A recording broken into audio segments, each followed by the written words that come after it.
BJP ನಾಯಕರ ಟೀಕೆಗಳಿಗೆ ಮುಖ್ಯಮಂತ್ರಿ DK Shivakumar ತಿರುಗೇಟು ನೀಡಿದ್ದು ತಮ್ಮ ಆಡಳಿತದ ವಿರುದ್ಧ ಉದ್ದೇಶಪೂರ್ವಕ ಆರೋಪಗಳನ್ನು ಮಾಡಲಾಗ್ತಿದೆ ಎಂದು ಆರೋಪಿಸಿದ್ದಾರೆ.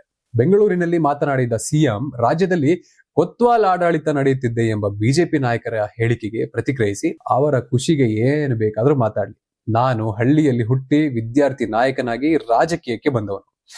ಜನರ ಆಶೀರ್ವಾದದಿಂದ ಈ ಹಂತಕ್ಕೆ ಬಂದಿದ್ದೇನೆ. ನಾನು ನೀಡುತ್ತಿರುವ ಪರಿಶುದ್ಧ ಆಡಳಿತವನ್ನು ಬಿಜೆಪಿ ಸಹಿಸಿಕೊಳ್ಳಲು ಸಾಧ್ಯವಾಗುತ್ತಿಲ್ಲ ಎಂದು ಹೇಳಿದ್ದಾರೆ. ರಾಜ್ಯದಲ್ಲಿ ಸುಮಾರು 10,000 ಕೋಟಿ CSR ನಿಧಿ ಲಭ್ಯವಿದ್ದು, ಅದರ ಹೆಚ್ಚಿನ ಭಾಗವನ್ನು ಗ್ರಾಮೀಣ ಪ್ರದೇಶದ ಸರ್ಕಾರಿ ಶಾಲೆಗಳ ಅಭಿವೃದ್ಧಿಗೆ ಬಳಸಬೇಕು ಎಂದು ಸಿಎಂ ಕರೆ ನೀಡಿದರು. CSR ನಿಧಿಯನ್ನು ಸಮರ್ಪಕವಾಗಿ ಬಳಸುವ ಕುರಿತು ಸರ್ಕಾರ ಈಗಾಗಲೇ ತೀರ್ಮಾನಿಸಿದ್ದು, ಕೆಲ ಉದ್ಯಮಿಗಳು ನಿಯಮಾನುಸಾರ ನಿಧಿಯನ್ನು ಬಳಸುತ್ತಿಲ್ಲ ಎಂಬ ದೂರುಗಳ ಹಿನ್ನೆಲೆಯಲ್ಲಿ ವಿಶೇಷ ಅಧಿಕಾರಿಗಳ ತಂಡ ರಚಿಸಿ ಪರಿಶೀಲನೆ ನಡೆಸುವುದಾಗಿ ಎಂದು ತಿಳಿಸಿದ್ದಾರೆ. ಗ್ರಾಮೀಣ ಮಕ್ಕಳಿಗೂ ನಗರ ಮಕ್ಕಳಿಗೆ ದೊರೆಯುವ ಮಟ್ಟದ ಶಿಕ್ಷಣ ಸಿಗಬೇಕು ಎಂಬುದು ಸರ್ಕಾರದ ಉದ್ದೇಶವಾಗಿದೆ. ರಾಜ್ಯದ ಸುಮಾರು 2,000 ಕಡೆ ಕಾರ್ಪೊರೇಟ್ ಸಂಸ್ಥೆಗಳು ಶಾಲೆಗಳನ್ನು ನಿರ್ಮಿಸಿ ನಿರ್ವಹಿಸಬಹುದು.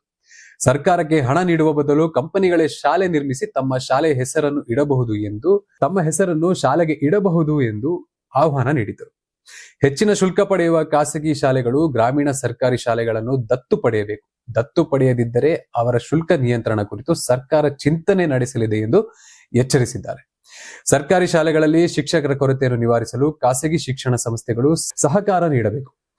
ಈ ಕುರಿತು ಶೀಘ್ರದಲ್ಲೇ ಉದ್ಯಮಿಗಳೊಂದಿಗೆ ಸಭೆ ನಡೆಸಿ CSR ನಿಧಿ ಬಳಕೆಗೆ ಸಮಗ್ರ ನೀತಿ ರೂಪಿಸಲಾಗುವುದು ಎಂದು ಮುಖ್ಯಮಂತ್ರಿ ಡಿಕೆ ಶಿವಕುಮಾರ್ ತಿಳಿಸಿದ್ದಾರೆ.